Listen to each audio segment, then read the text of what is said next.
প্রিয় সহযোদ্ধারা, আসসালামু আলাইকুম।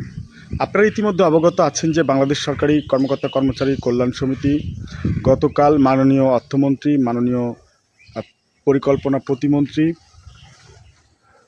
মাননীয় মুখ্য সচিব, মাননীয় অর্থ সচিব মহোদয়ের সাথে সাক্ষাৎ করেন এবং স্যারদের সাথে কর্মচারীদের বিভিন্ন বৈষম্য তুলে ধরা হয় এবং স্যাররা আশ্বস্ত করেছেন যে কর্মচারীদের পে স্কেল ভালো কিছু হবে। আমরা আমাদের যে বৈষম্যগুলো, যে সর্বনিম্ন বেতন 20-এর যাতে নিচে না হয় সেই বিষয়ে আমরা জোর দাবি করেছি। পাশাপাশি গ্রেডের যে পার্থক্য, 11 থেকে 20 গ্রেডের যে পার্থক্য সেটা যাতে 400-500 এরকম না থাকে, তা একটা যৌক্তিক পর্যায়ে থাকে। এটাই কিন্তু কর্মচারীদের বিশাল একটি বৈষম্য। তারপরে আমরা টাইম স্কেল সিলেকশন গ্রেড 2015-এর পে স্কেলে হরণ করা হয়েছিল, সেটা বাতিল করা হয়েছে।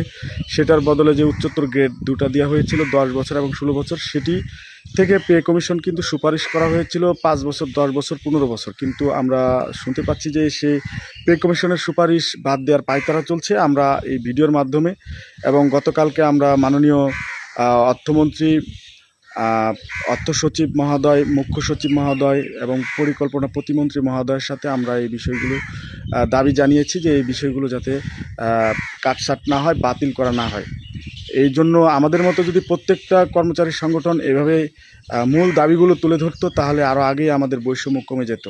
সবাইকে উদাত্ত আহ্বান জানাবো, আপনারা সবাই ঐক্যবদ্ধভাবে এই দাবিগুলো নিয়ে প্রচার করুন। আপনারা সবাই এই ভিডিওটি শেয়ার করুন। ধন্যবাদ।